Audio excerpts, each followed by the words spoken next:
So here's the stuff we got going on in the final. Let's see, there were a couple things that came up. One was one of the moment diagram problems. I was just looking over the homework. You know, I graded that for those of you in class, and I'll get to it this weekend for those of you online. But one thing maybe we should look at would be that one shear and moment diagram problem. That might be a good place to start.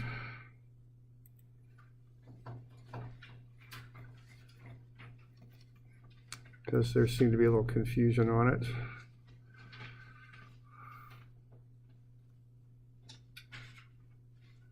It was the last one. This one here.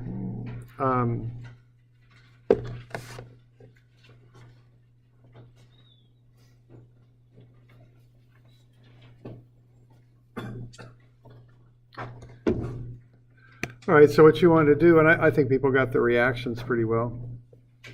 So you get reactions like this. Okay, so 2400 and 8800. Okay. And so what you do then, you kick up 2400 immediately. And then you start to come down. Now the rate at which you come down is 600 pounds per foot. So if you take that 2400 and you divide it by the 600 slope, which is actually a negative, meaning you're coming down, that means you're going to hit 0 out here at 4. And then you just kind of keep on going until you hit that 4,000 pound concentrated load. Now where that is, that's 9 feet out. So you're at 2400 and then you're dropping by, or let's just do it this way, you're going 9 feet and you're dropping at 600 pounds per foot. So what that means is you're going to hit negative 3,000 right here. Okay? And that's at a straight line. All right, so then you hit that 4,000, so you drop. So you're at negative 3,000 here, then you hit the 4,000 downward load, you get down to negative 7,000. And then you've got a bit more area here. This area in here of that rectangle is negative 1,800. Let's see, 600 by 3. Yeah, so that gets you down to negative 8,800, which is a good thing because you've got the reaction of 8,800 that pushes you back up to 0. So you end up with that shape right there for the shear. Okay, the next thing to do then would be to go through and find the areas. So you can find the first area there on the left, it's 4,800, that's this one. This area here is negative 1,200. This area here is a trapezoid. And the area of that, when you calculate it, is negative 6,300. And then this last trapezoid has an area of negative 23,700. All right. So those are the areas. And you use those to build the moment diagram.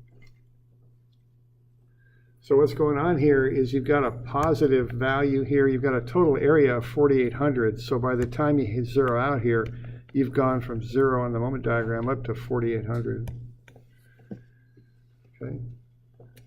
And the slope of the moment is the value of the shear. So that's very positive here. Then it flattens out to 0 at this location.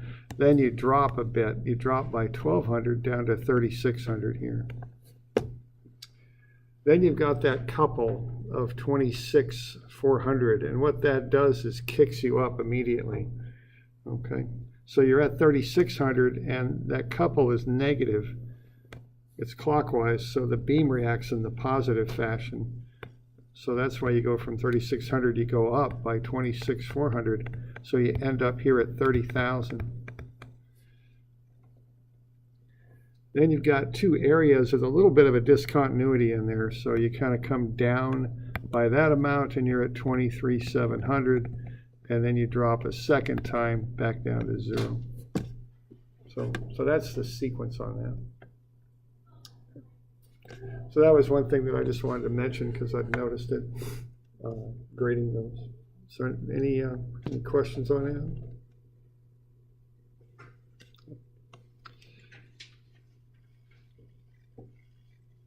Okay. Right now, the other thing here is one of those shear problems. There was a little bit of, there's different ways to calculate Q, and I just want to point that out on this one problem. People were doing it different ways, which is fine. But I just wanted to kind of call that out. Remember, Q is A times D. That's what you'll have on your formula sheet. A is the area that would shear off. And D is the distance from the neutral axis to the centroid of that area.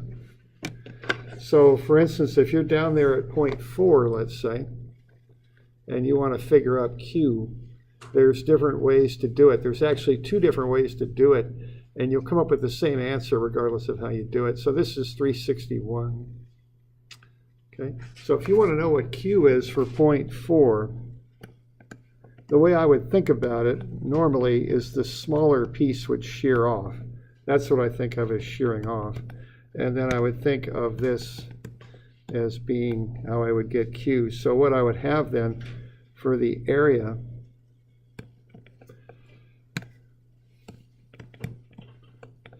is I would have what? 0.04 by 0.02 if that's going to shear off at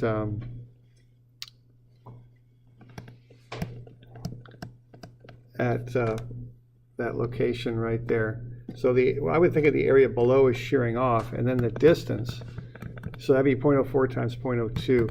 The distance would then be 2 centimeters plus half of 2 more. So that would be 0.02 plus 0.01, and that would be 0.03 centimeters, or meters. And then to get Q then, what you do, you take the 0.008 times the 0.03. So that's normally how I would think about doing that. And it's just when I was going through this homework, I noticed that it took me a minute to figure out what was going on, but then I figured out what y'all were doing. Some of you were looking at not the bottom part shearing off, but the top shearing off. And that's fine. You still get the same answer, so there's no problem with doing that. But I noticed it, and I thought it to be a little different sort of approach, so I just thought I'd mention it, that you can do either one. Because what some of you did was say, okay, I'm going to assume this to be the piece that shears off, which to me is a little odd because normally the smaller piece shears off of the larger, not the other way around. But all the same, it's fine to do it that way. What happens then is your area is what? It's going to be 0.04 meters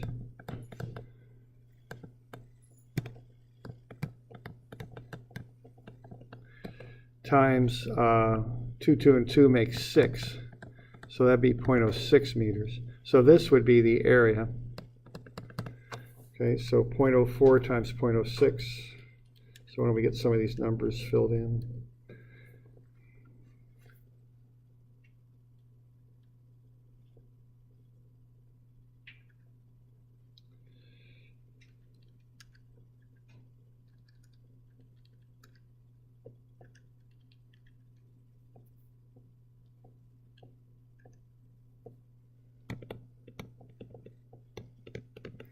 All right, so the area in this case is 0.04 times 0.06.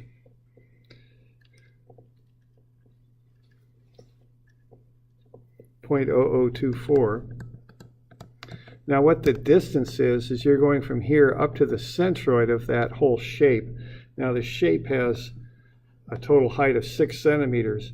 You're 4 centimeters below at the neutral axis at 0.3. So if you got to go, you're already 2 above the base, you got to go 3 above the base, so that's 1 centimeter more you've got to go. So and so what you're getting there for D is 0.01. So when you get Q here, you take 0.0024 times 0.01, and you get the same thing, okay? So it's fine to do it either way. I just wanted to kind of point that out, though, because I noticed some of you were doing that. It was a little odd to me because I think of the small piece is shearing off the big, not the other way around, but it's fine to do it that way. You get the same answer. Okay. So however you want to do it's fine. All right. So we good with that stuff?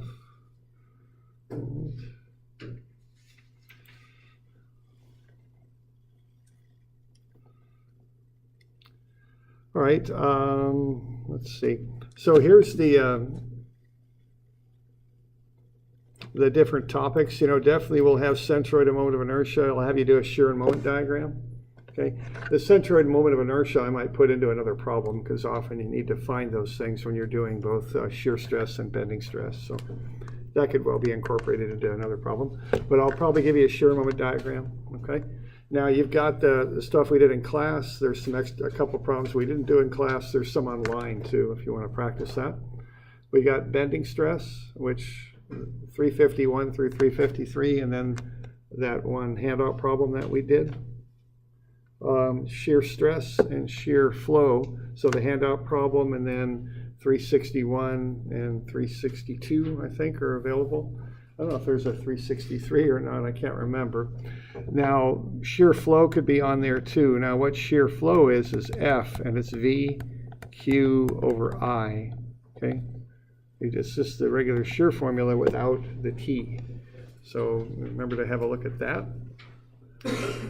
And then there's deflection, which you see those homework problems for that. There's also some example problems online for that too. You want to be able to use the charts for that. Okay. Now we did cover shear center in class, but I'm not going to have that on there, so don't worry about that. That's that whole integration thing, finding the net couple. Don't worry about that. That will not be on there. All right. All right. So that's kind of the more recent stuff. Now the stuff that's less recent is the stuff that we did before. And what we've got there is the normal stress and strain. Okay, so let's look at that. That's 101 through 103 and then 151. So why don't we go have a look at that. If I can get there without crashing my program, because I've got a lot of these things I'm opening right now, but let's see here. So let's see what we're talking about there. So we're talking about this sort of thing. So if you have a long bar and you apply multiple forces, let's say, what are the stresses at different locations in the bar? So this kind of goes over that important concept in strengths, that the way you approach this is you cut through the bar and take one whole side or the other. So for example, on this one, what we're doing here to find sigma BC, okay, what that is the normal stress that would hold anywhere in that section of the shaft. So anywhere you want to look in there, you're going to have the same stress. So to find that, what you would do is you would cut through what you're interested in finding and then take one whole side or the other whole side. Okay? That's how you handle that. The common error on this, which you do not want to do, is people will see that and go, okay, that's 4,800. So that means the force in that section of the shaft is 4,800. It's not, okay? You've got to do an equilibrium analysis to find it. Okay, so just, any questions on that? We're good with that?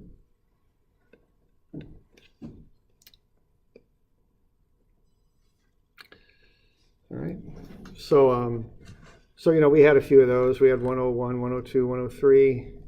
So just be ready to be able to do one of those.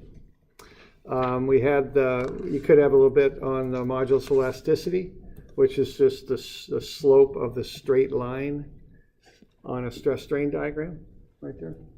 It has to be on the straight line, and that's E, okay? Modulus elasticity. That's the problem. I think it's 111, I think. Okay, 111. All right. Okay, then we had shear stress and strain as well. All right, let's see.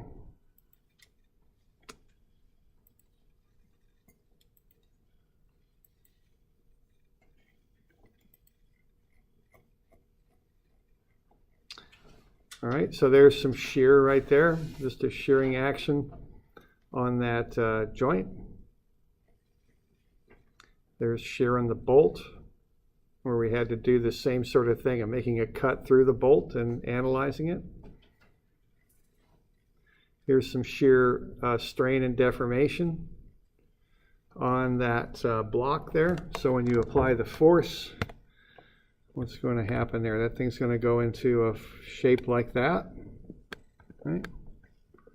So you want to find the delta right here.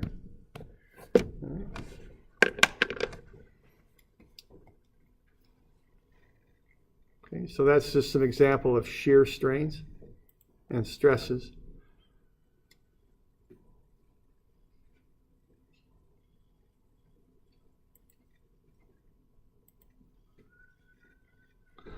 All right, then we did go through this example. This was on page 200. This kind of illustrated the difference between normal stress and shear stress. Okay. And the key thing on calculating this is this statement down here on page 200, that the area is what is attached. The length is the side that is not attached. Okay. So when you're doing this calculation here, the area is down there. That's the area. When you're doing this one, the area is here. The length is then the dimension that is not attached. So the length would be right there. The length would also be right there. Okay. So just remember, that idea. And just be able to recognize the difference here. This is axial or normal stress on that one. This is shear. So this stretches and compresses bonds. When you pull or push on it, this slides planes of atoms one across the other. All right.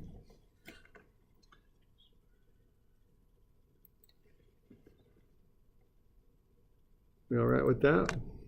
Okay. Okay, there'll probably be, some sort of biaxial example on there or something, where you're going to do something biaxial. Let's see here. Now the biaxial stuff, the one thing on this is, you never know how an angle is going to be measured. And here's an example of that. There's an element you've got, and let's say you want to find the stress on AB. Okay. Why don't we just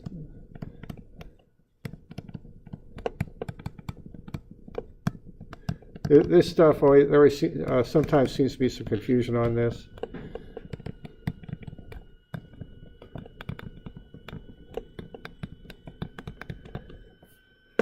So what angle would you use to find the normal stress on plane AB?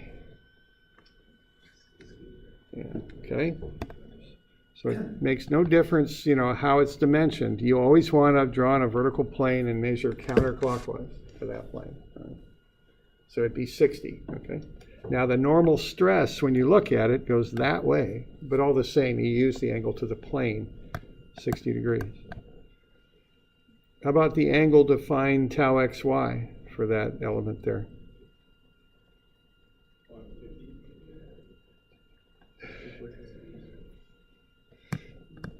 60. Okay. Because you just plug in the angle to find the stress on a given plane, and it's. So I just want to mention that. Okay, don't make it harder than it needs to be. If you want to find if you want to find tau xy on plane 8 or on that element, you find use 60 degrees. Okay. If you want to find what angle would you use to find tau xy for BC? Yeah. It'd be 60 plus 90 more. Yeah. Okay. So that would be the 150. Okay. 90 more than the 60. So kind of, keep that straight. If you're just asked to find the stress on a plane, just measure the angle from the vertical, plug it in. Okay. All right. Don't make it harder than it needs to be. Let's say we've got one like this, where we've got, you know, an element with the stresses on it, like so, you know. And let's say we've got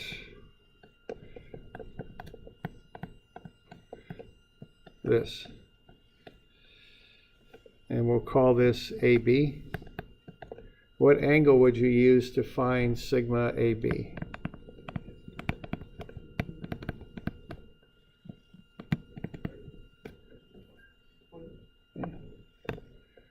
All right. Yeah, we heard a lot of different stuff. Okay, now, here, you know, I don't quite know how to say this, but here we go. There, I want that one, right? And what I suggest is draw it, you know, because a lot of times we intuitively grab at things and they're not quite right. They're the right idea, but they're not quite right. If you draw that in there, first thing I'm going to figure out that angle's 20, but that's going clockwise, right? So that's going to be a minus 20, okay? And there's nothing magic about this stuff. Someone just decided 150 years ago that's how they're going to set it up, you know, that's all. And you just got to put it into the equations the way they develop the equations, or the equations don't work, okay?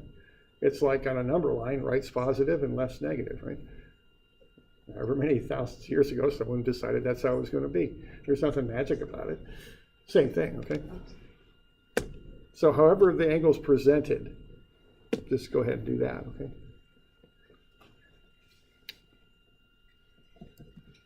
We good with that? Okay.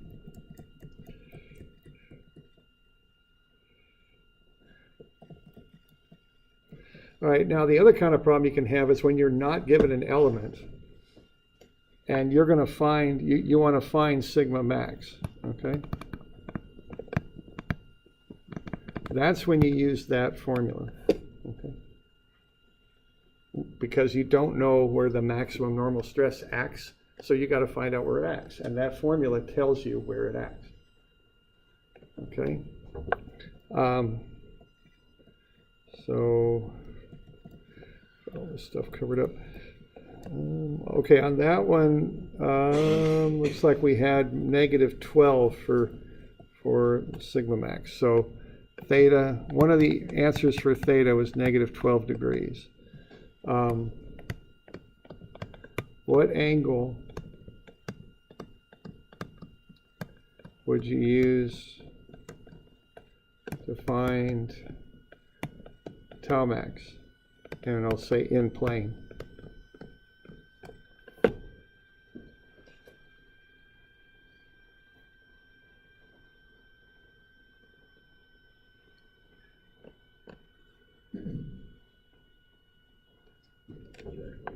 Yeah, this is the one where you had 45, yeah, okay? Now the one where you're just given an element, just plug in the angle you're given, but here you're not given an angle. You got to figure it out. And the maximum shear stress planes act 45 degrees off of these, okay? So if you're given an angle, just find the angle to where you want to know the stress and plug it in. If you're not, you got to find it. And when you find it, you got to remember that the maximum shear stress acts 45 degrees off the maximum normal when you're in plane. Okay. Yeah, question? What's the one where you find 2 theta and you divide it by 2 and then add 90? That's this stuff here. Yeah, because what's going on with this, and you know, there's these standard problem types, so I just have this stuff that I do just to kind of, you know, work through it, kind of go on autopilot on it. So like this one here, here it's 202. Here's an example of that. So on 202, what we're trying to do here is find the principal stresses, which are the maximum in-plane stress. I know there's 2 of them. I know they're 90 degrees apart. The principal normal stresses are 90 degrees apart. So I just go ahead and solve this formula, and I just kind of go through this little thing here and kind of go like that, because I know I'm going to need all that stuff. So I solve for 2 theta. I take half of it to get theta 1, add 90 to it to get the normal stress on the other plane, which is the max or mid normal stress, and then double it because that's what goes into the angle. into the formula, I should say. Okay.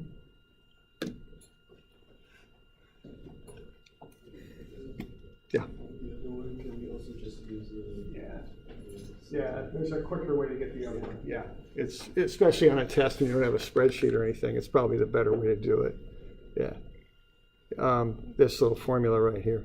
That's the quick way. If you got one of them, if you got this one, you can use that formula to get the other. It's quick. It's on the formula sheet too. It's on the lower left. All right.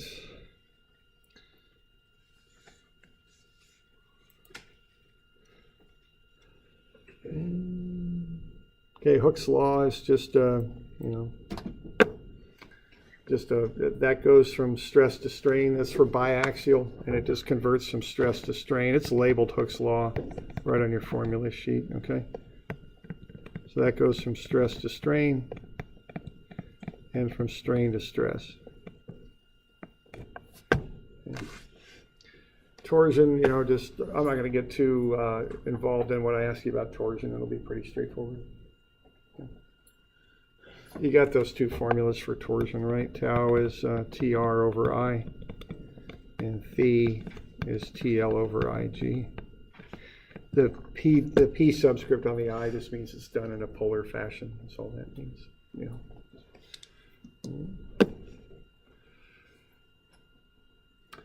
All right, so like I say, so for sure I'll ask you this stuff, okay?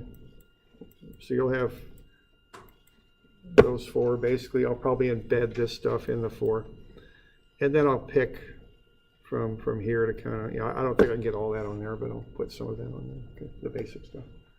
Okay.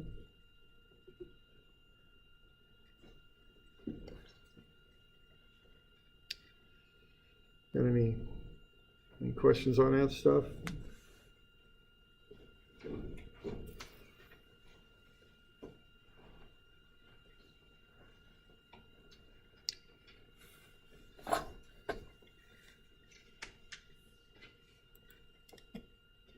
Yeah. He wants to know, when we had shear moment diagrams, just writing out the equations, or? No, the diagrams are more important to me. So, sometimes you need the equations on the really complicated diagrams to draw them up, but I won't go that deep into it. So it's not those first two problems on that homework set. Yeah, you don't need to be doing all that. Just be able to draw diagrams. Okay. Okay. Also, and it's, when you do the final, once you turn in that one little review problem we did, okay? And don't waste your time making it look pretty or anything. Just turn something in and I'll check it off and give you credit for it. That shear and shear and bending stress problem that we went through. Whatever you don't have to make it look good or anything. Just whatever work you got, just turn it in. I'll check you off on it, okay? So I'll make that the last assignment. Is that the one we did yesterday? Yeah, we did it the day before and yesterday. Yeah, it's that beam with that little bump down at the bottom, I think. Yeah. So I'll make that the last assignment. Just, and like I say, don't waste your time writing it all up to look real good or anything. Don't bother. Just turn it in. Okay. That's good to do that thing just to review. Helps get you ready for the final. All right.